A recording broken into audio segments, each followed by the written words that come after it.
బొమ్మ తిరగబడింది, వ్యూహం బెడిసికొట్టింది. అప్పటి ట్వీట్లపై ఇప్పుడు వేట మొదలైంది. వైసీపీ హయాంలో చంద్రబాబు, లోకేష్, పవన్ ని నెగిటివ్ గా చూపిస్తూ కాంట్రవర్సీ సినిమాలు తీసిన రామ్ గోపాల్ వర్మపై ఏపీలో వరుసగా కేసులు నమోదవుతున్నాయి. జగన్ పాలనలో రెచ్చిపోయిన ఆర్జీవీకి ఇప్పుడు కూటమి పాలనలో ఎలాంటి చేదు అనుభవాలు ఎదురవబోతున్నాయన్నది ఆసక్తిగా మారింది.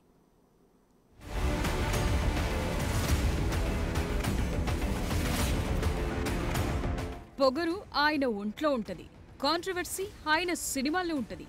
వైసీపీ హయాంలో అడ్డు అదుపు లేకుండా అడ్డదిడ్డంగా సినిమాలు తీసేసిన ఆర్జీవీకి గడ్డుకాలం మొదలైనట్లే కనిపిస్తోంది. రామ్ గోపాల్ వర్మపై ప్రకాశం జిల్లా మద్దిపాడు పోలీస్ స్టేషన్లో కేసు నమోదైంది. అసెంబ్లీ ఎన్నికల ముందు వచ్చిన వ్యూహం సినిమా ప్రమోషన్స్ లో భాగంగా తెలుగుదేశం అధినేత చంద్రబాబు, నారా లోకేష్ బ్రాహ్మణి వ్యక్తిత్వాలను కించపరిచేలా ఆయన సోషల్ మీడియాలో పోస్టులు పెట్టారంటూ టీడీపీ నేత రామలింగం పోలీసులకు ఫిర్యాదు చేశారు. ఈ మేరకు ఆర్జీవీపై పోలీసులు ఐటీ చట్టం కింద కేసు నమోదు చేశారు. సార్, ఆర్జీవీ గారు మొన్న 4 నెలల క్రితం 5 నెలల క్రితం జరిగిన ఎలక్షన్స్ అప్పుడు ఈ వ్యూహం సినిమా తీసిన సందర్భంలో లోకేష్ బాబు గారిది, పవన్ కళ్యాణ్ గారిది, అదేవిధంగా చంద్రబాబు నాయుడు గారి ఫోటోలు మార్పింగ్ చేసి రాష్ట్రం మీదకు వదిలారు.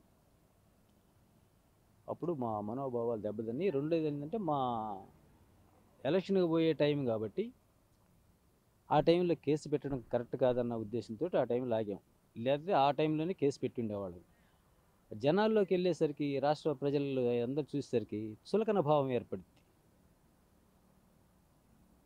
దానికోసం మేము ఆ రోజు అనుకొని మాట్లాడుకొని కూడా ఆగిపోయాం. ఎలక్షన్ టైం కదా, ఇప్పుడు వద్దులే, తర్వాత చూసుకుందాం. అతను ఆ ట్విట్టర్లో ఆ పోస్టులు పెట్టడం అనేది చాలా వల్గర్గా పెట్టాడు. మరోవైపు గుంటూరు జిల్లా తుళ్లూరులోనూ రామ్ గోపాల్ వర్మపై కేసు నమోదైంది. చంద్రబాబు, పవన్ కళ్యాణ్, లోకేష్లపై అసభ్యకర పోస్టులు పెట్టారని టీడీపీ రైతు విభాగం నేత నూతలపాటి రామారావు ఫిర్యాదు చేశారు. వర్మపై కఠిన చర్యలు తీసుకోవాలని పోలీసులను కోరారు. దాంతో తుళ్లూరు పోలీసులు ఆర్జీవీపై కేసు నమోదు చేశారు. కొంతకాలంగా ఏపీ ప్రభుత్వం సోషల్ మీడియాలో అసభ్యకరమైన, అభ్యంతరకరమైన పోస్టులు, ట్వీట్లు చేసిన వారిపై కఠిన చర్యలు తీసుకుంటోంది. కేసులు నమోదైన వారిని పోలీసులు అరెస్టు చేస్తూ వస్తున్నారు. ఈ వ్యవహారంలో ఎక్కువగా వైసీపీ సానుభూతి పరుల మీదే కేసులు నమోదవుతున్నాయి. ఇప్పుడు డైరెక్టర్ రామ్ గోపాల్ వర్మ పైన కేసులు నమోదవటం హాట్ టాపిక్ గా మారింది.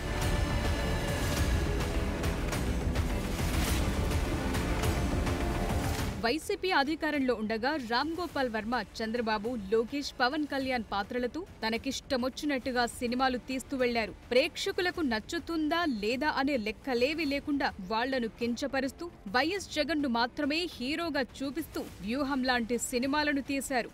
జగన్ సీఎంగా ఉన్నప్పుడు ఆర్జీవీ ఏం చేసినా చెల్లింది. తన సినిమాల్లో చంద్రబాబు, పవన్, లోకేష్ ను తక్కువ చేసి చూపించేందుకు వైసీపీని ఆర్జీవీ ఫండింగ్ చేసిందనే టాక్ కూడా ఉంది. అయితే ఎన్నికలకు ముందు రామ్ గోపాల్ వర్మ తీసిన సినిమాలు ఏపీ రాజకీయ వర్గాల్లో పెద్ద దుమారాన్నే రేపాయి. కానీ ప్రజా తీర్పుపై అవి అసలే ప్రభావం చూపలేదు. అప్పుడు చేసిన పనికి ఇప్పుడు తెలుగుదేశం నాయకులు వర్మను టార్గెట్ చేసినట్లు కనిపిస్తోంది.